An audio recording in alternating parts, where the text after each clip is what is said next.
তো আইদাস ইউটিউব চ্যানেলের প্রিয় দর্শক বন্ধুরা, তো বন্ধুরা বাংলা শস্য বীমা অথবা রবি শস্য 2024-এ যারা আপনারা জমা দিয়েছেন তাদের জন্য একটা খুশির খবর রয়েছে। তো বন্ধুরা রাজ্য সরকার তরফ থেকে আবার কিন্তু বাংলা শস্য বীমা ক্ষতিপূরণ কিন্তু দেবে। বন্ধুরা চলুন কত কোটি টাকা বরাদ্দ করা হলো এবং কবে কি আপনারা পাবেন সম্পূর্ণ আপনারা এই ভিডিওর মধ্যে জানতে পারবেন। অবশ্যই ভিডিও সম্পূর্ণ দেখবেন এবং চ্যানেলে যদি নতুন হয়ে থাকেন চ্যানেলটা অবশ্যই সাবস্ক্রাইব করে রাখুন, পাশে থাকা বেল আইকনটি অবশ্যই আপনারা প্রেস করে রাখবেন। তো চলুন বন্ধুরা সম্পূর্ণ জেনে নেওয়া যাক এই ভিডিওর মাধ্যমে।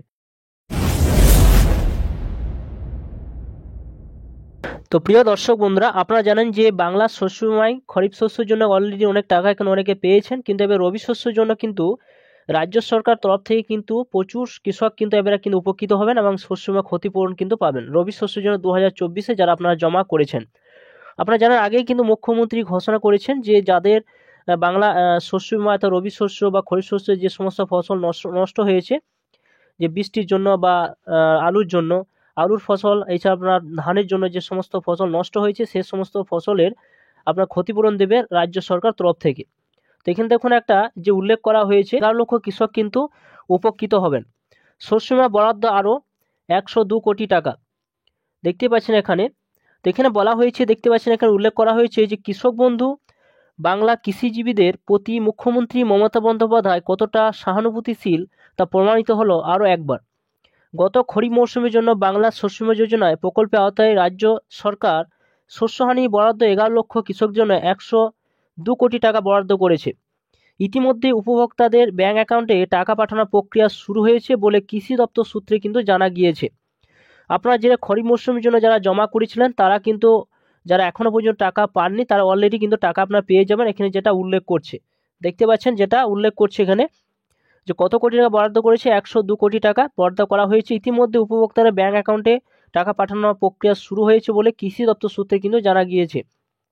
2019 সালে এই প্রকল্প শুরু হওয়ার পর থেকে কৃষকদের ফসলের ক্ষতিপূরণ বাবদ 2286 কোটি টাকা বেশি বরাদ্দ করা হয়েছে। এর ফলে 85 লক্ষ কৃষক উপকৃত কিন্তু হয়েছে।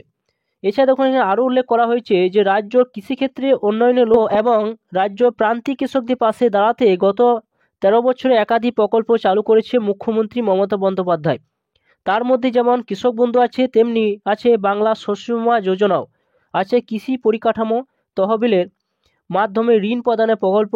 এদের মধ্যে বাংলা শস্য বীমা যোজনা দেশের একাধিক রাজ্যের কাছে কৃষকদের প্রাকৃতিক দুর্যোগজনিত কারণে নষ্ট হওয়া ফসলের ক্ষতিপূরণের প্রদানের ক্ষেত্রে মডেল হয়ে উঠেছে। সেই সব রাজ্য আধিকারিকরা বাংলায় এসে এই রাজ্যের প্রকল্প খতিয়ে দেখে নিজ নিজ রাজ্য ফিরে এই প্রকল্পে অনুকরণের নয়া প্রকল্প চালু করেছেন। অর্থাৎ আপনারা কিন্তু যে বাংলা শস্যময় যে ক্ষতিপূরণ পাবেন তা আপনার এলাকায় কিন্তু সেটা পরিদর্শন করার পর বা সেখানে স্যাটেলাইট মাধ্যমে কিন্তু সে চিহ্নিত করবে, এরপর আপনারা সেটা শস্য বীমা ক্ষতিপূরণ কিন্তু পাবেন। এটা কিন্তু সেটা উল্লেখ করছে। এখানে বলা হয়েছে বাংলা শস্য বীমা যোজনাতে প্রাকৃতিক বা অন্য কোনো কারণে কৃষকদের ফসল নষ্ট হলে এই প্রকল্পের মাধ্যমে ক্ষতিপূরণ কিন্তু নিশ্চিত বা অর্থাৎ আপনার 100% কিন্তু পাবেন, সেটাই কিন্তু বলছে। এছাড়া এখানে দেখুন উল্লেখ করা হয়েছে এখানে যে একটা বৈঠকে বলা হয়েছে শুক্রবার নবান্নে এক বৈঠকে রাজ্য সাম্প্রতিক আবহাওয়ার কারণে ফসলের ক্ষয়ক্ষতি পর্যালোচনা করেন কৃষিমন্ত্রী শোভনদেব চট্টোপাধ্যায়। উপস্থিত ছিলেন দপ্তরের প্রধান সচিব ওঙ্কার সিং মিনা সহ কৃষি অধিকর্তা ও জেলা আধিকারিকরা।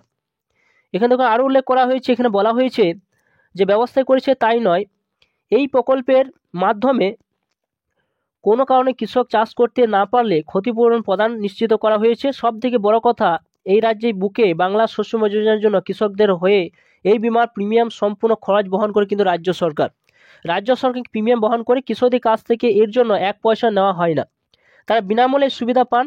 সেই সূত্রে 2023 সালে খরিফ মৌসুমের শেষের ক্ষতিপূরণ বাবদ এবার বাংলার 11 লক্ষ কৃষক ক্ষতিপূরণ পেতে চলেছেন। দেখুন এখানে উল্লেখ করা হয়েছে যে 11 লক্ষ কৃষক কিন্তু এবারে ক্ষতিপূরণ কিন্তু পাবেন। উপগ্রহের মাধ্যমে ফসলের ক্ষয়ক্ষতির যাচাই করে তারপর জেলা স্তরে যাচাই প্রক্রিয়া চালিয়ে তবে এই ক্ষতিপূরণ দেওয়া হচ্ছে। দেখুন এখানে যেটা আমি উল্লেখ করলাম সেটা হচ্ছে আপনার স্যাটেলাইটের মাধ্যমে কিন্তু আপনাদের সেই কোন এলাকায় কত পরিমাণ ক্ষতি হয়েছে সেই ক্ষতিপূরণ দেখে তারপর আপনারা কিন্তু সে নির্ধারিত করা হবে কত পরিমাণ ক্ষতিপূরণ আপনারা পাবেন। এখানে দেখুন সেটাই উল্লেখ করছে। এছাড়া বলা হয়েছে দেখুন যে প্রক্রিয়া একেবারে শেষ পর্যায়ে এসে পৌঁছেছে আর ক্ষতিপূরণ অঙ্ক দাঁড়াচ্ছে প্রায় 102 কোটি টাকা। ফলে খুব শীঘ্রই কৃষকদের ব্যাংক অ্যাকাউন্টে সরাসরি কিন্তু আপনারা টাকা কিন্তু পেয়ে যাবেন অথবা ঢুকে যাবে। সেটা কিন্তু উল্লেখ করছে। চাষিরা খরিফ মরশুমের জন্য আপনার শস্য বিমার জন্য অ্যাপ্লিকেশন করেছিলেন, যারা এখনও পর্যন্ত ক্ষতিপূরণ পাননি। এছাড়া রবি শস্যের জন্য যে সমস্ত বন্ধুরা এখনও পর্যন্ত বা কৃষকরা এখনও পর্যন্ত জমা করেছেন, তো তাদেরও কিন্তু ক্ষতিপূরণ কিন্তু শীঘ্রই কিন্তু দেবে রাজ্য সরকার তরফ থেকে। এটাই কিন্তু সেটা উল্লেখ করছি, আপনারা ধাপে ধাপে কিন্তু আপনারা পাবেন। তো বন্ধুরা অবশ্যই আপনারা অপেক্ষা করে থাকুন এবং আপনারা অবশ্যই কিন্তু ক্ষতিপূরণ পেতে চলেছেন। আপনার স্ট্যাটাসটা অবশ্যই চেক করে দেখে নেবেন। তো বন্ধু অবশ্যই ভিডিও দেখলেন, ভিডিও ভালো অবশ্যই লাইক করবেন এবং এরকম ধরনের নিত্য নতুন ভিডিও পেতে অবশ্যই চ্যানেলটা সাবস্ক্রাইব করে রাখুন। পাশে থাকা বেল আইকনটি অবশ্যই আপনারা প্রেস করে রাখবেন। তো থ্যাংক ইউ বন্ধুরা, সকলে ভালো থাকবেন।